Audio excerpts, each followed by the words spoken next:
Hello, welcome to our Wednesday evening time of gathering, our Wednesday evening Lenten worship service. We're doing these virtually online. I encourage you to gather with your family as you watch this. Today we are blessed to have a young man, Jack Steele, share some of his thoughts with us today.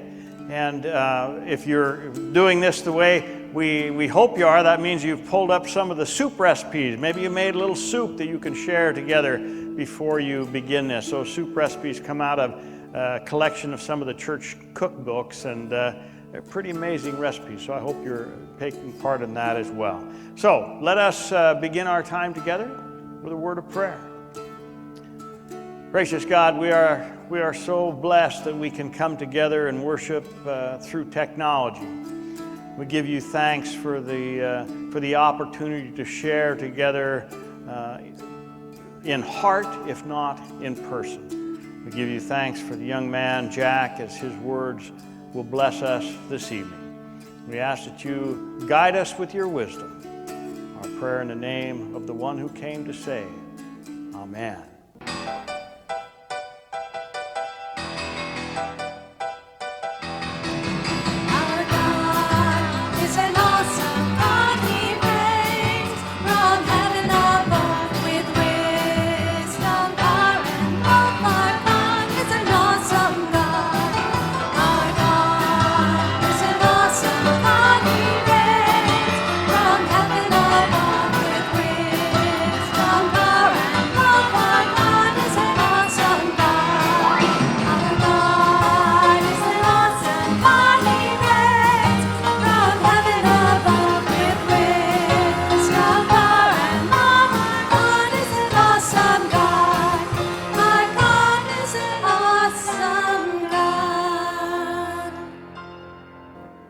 Hi everyone, I'm Jack Steele. I'm a sophomore at Olentangy High School.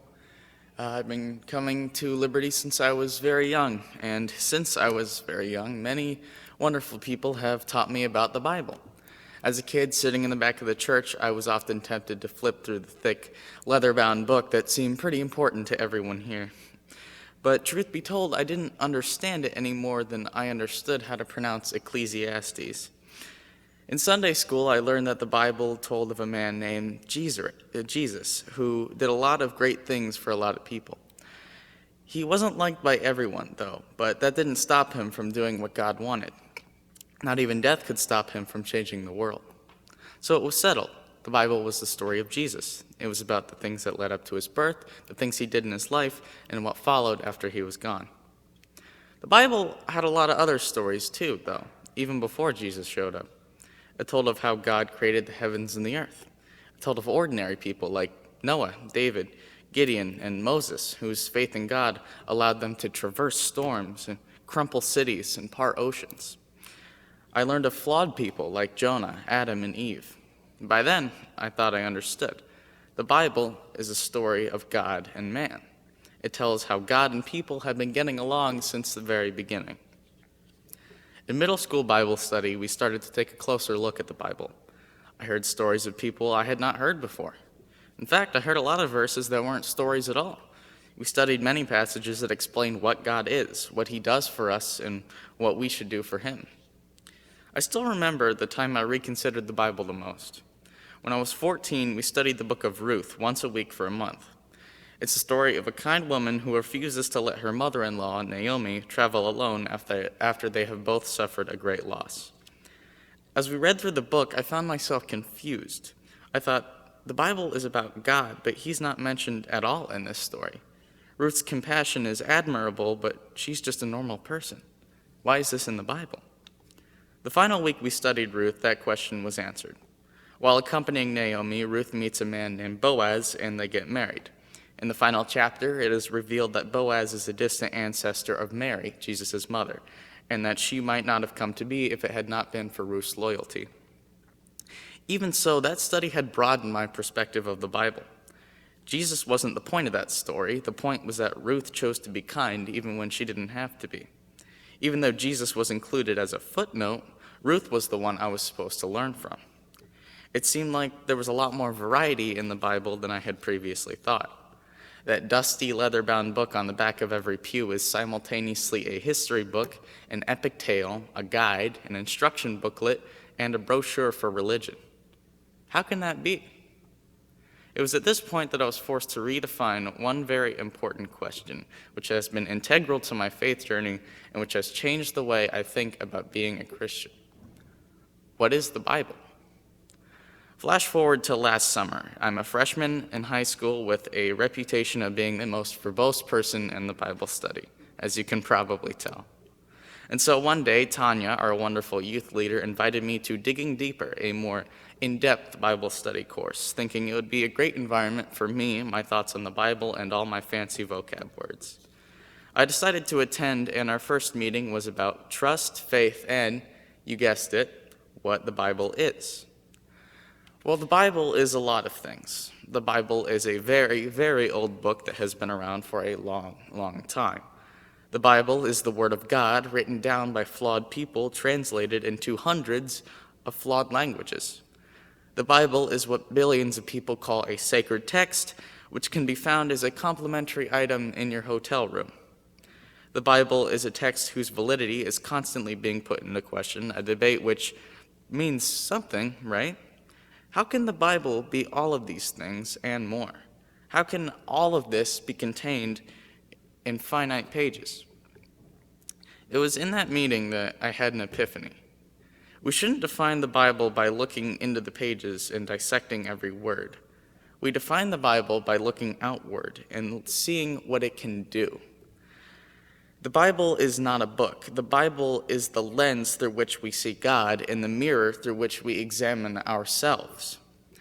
How clear that lens is and what that mirror shows us is up to you. That's the beauty of it. The Bible cannot be any one thing because it is different to everyone whose path it crosses. All the talk about what the Bible means and whether it's this or that doesn't matter. What matters is that it's what has brought all of you into my life. What matters is that when I read the Bible, I saw that I am loved and that I am enough. And that can be enough to get me through the day. What matters is that when someone reads the Bible, they might want to emulate Ruth's compassion, or Moses' bravery, or avoid Jonah's ignorance, or find inspiration in Jesus' compassion or Mary's faith. Maybe someone is looking for guidance.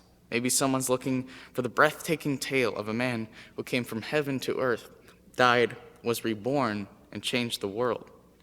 And they will find all of that if they look for it. The Bible has inspired hundreds of teens like me to take part in mission trips, trying to make a difference in a community and in each other. Maybe the Bible inspired your neighbor down the street to do something nice for his friends every once in a while. I'm sure it's inspired each of you in its own way, just a bit different from the person sitting next to you. And that experience is only yours, no one else's. It can't be. That's the beauty of it. Those little moments and sparks, those times when you look at yourself, those times when you see life in a new way, those times when you learn something new, those hundreds of little ways to find something that was not there before, that's what the Bible is. It's a history book, an epic tale, a guide, an instruction booklet, and a brochure for religion. It's a very old text, the Word of God, written down by flawed people. It's a sacred book and a complimentary item in your hotel room. Maybe it's everything. Maybe it's nothing. It's different to you than it is to me, but it's changed both of us. And if that's possible, then nothing else matters. The Bible is just a book that we both own, but how that book changes you, inspires you, and moves you, that's where God comes in. Thank you.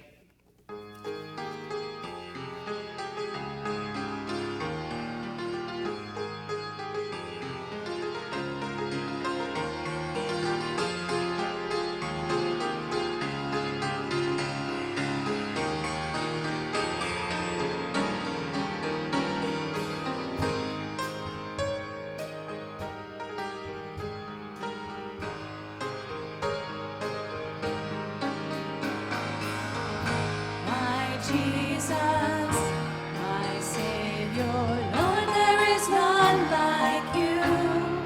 All of my days, I want to praise the wonder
Jesus, my Savior, Lord, there is none like you. All of my days, I want to praise the wonders of your mighty love. My comfort, my shelter, power of refuge and strength. Let every breath, all that I am, never cease to worship you. Shout to the Lord, all the earth, let us sing. Power and majesty, praise to the King. Mountains bow down and the seas will roar at the sound of your name. I sing for joy at the work of your hands. Forever I'll love you, forever I'll stand. Nothing compares to the promise I have. Nothing compares to the promise I have. Nothing compares to the promise I have in you.